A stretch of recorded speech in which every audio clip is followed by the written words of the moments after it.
తిరుమల శ్రీవారి ఆలయంలో 24వ తేదీ నుంచి వార్షిక బ్రహ్మోత్సవాలు జరగనున్నాయి. ఈ నేపథ్యంలో శ్రీవారి ఆలయంలో కోయిల్ ఆళ్వార్ తిరుమంజనం కార్యక్రమాన్ని శాస్త్రోక్తంగా నిర్వహించారు.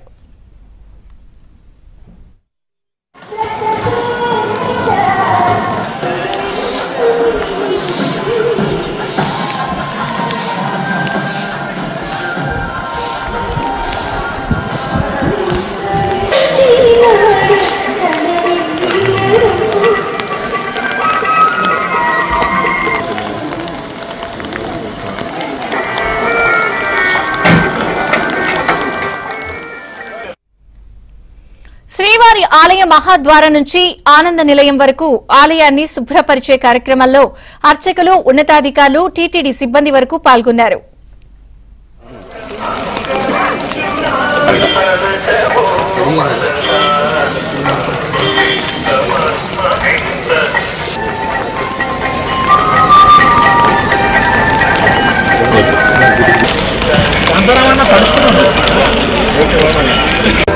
Sir నిలబడుకోండి sir.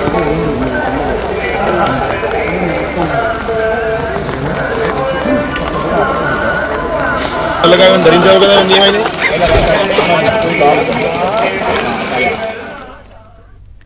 శ్రీవారికి ప్రత్యేక పూజల అనంతరం భక్తులను స్వామివారి దర్శనానికి అనుమతించనున్నారు. ఈ సందర్భంగా అష్టదళ పాద పద్మాలంకరణ సేవను టీటీడీ రద్దు చేసింది.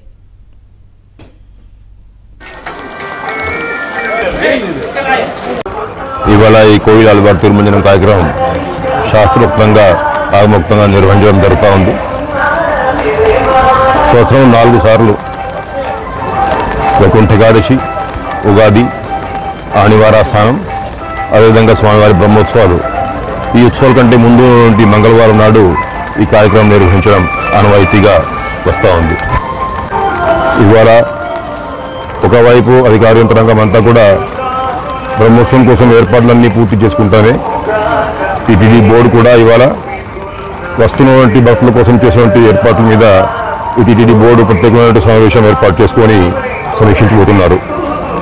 వస్తున్నటువంటి లక్షలాది మంది భక్తులకి ఎక్కడ కూడా ఇబ్బంది లేకుండా ఇటు వాహన సేవలు తిలికించే అవకాశం, అటు స్వామివారి దర్శనం చేసే అవకాశం కల్పించాల ఉద్దేశంతో అధికార యంత్రాంగం, అదేవిధంగా టీటీడీ బోర్డు చైర్మన్ గారి నాయకత్వంలో అందుకు పని చేసుకొని వస్తున్నటువంటి భక్తులకి ఎక్కడ కూడా ఇబ్బంది లేకుండా స్వామివారిని దర్శించే అవకాశం కల్పించాల ఉద్దేశంతో కృషి చేస్తూ ఉన్నారు. ఓం నమో వెంకటేశ్వర.